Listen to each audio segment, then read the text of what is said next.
రాష్ట్ర ప్రభుత్వం 6 గ్యారంటీల పథకాల్లో భాగంగా మహిళలకు ఆర్టీసీ బస్సులో ఉచిత ప్రయాణ పథకం అమలు చేయడంతో తమ పరిస్థితి దయనీయంగా మారిందని ఆటో డ్రైవర్లు ఆవేదన వ్యక్తం చేశారు. ఇందుకు వ్యతిరేకంగా చండ్రుగొండ మండల పరిధిలోని సుమారు 200 మంది ఆటో డ్రైవర్లు జాతీయ రహదారిపై తమ ఆటోలతో ర్యాలీ నిర్వహించి నిరసన తెలిపారు.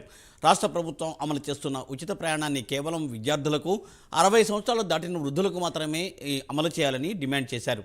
దాని ద్వారా తమకు కూడా ఉపాధి కలుగుతుందని అన్నారు.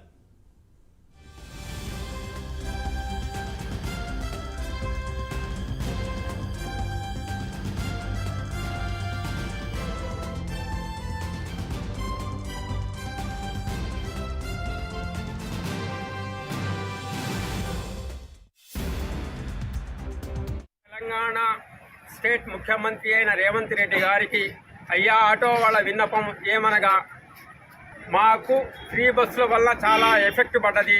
మేము మా భుక్తి వెళ్ళటం కూడా చాలా కష్టంగా ఉన్నది. మీరు దయచేసి మా యందు ఆలోచించి ఆటో కార్మికుల గురించి ఆలోచించి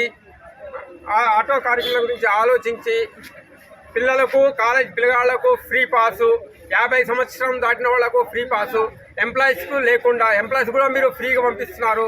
ఒక్కొక్కరు లక్ష రూపాయలు సంపాదిస్తున్నారు, వాళ్ళు కూడా ఫ్రీగా వస్తున్నారు. మా ఆటోలు ఎక్కలేకపోతున్నారు. మేము చాలా కష్టంగా దీనంగా బతుకుతున్నాము.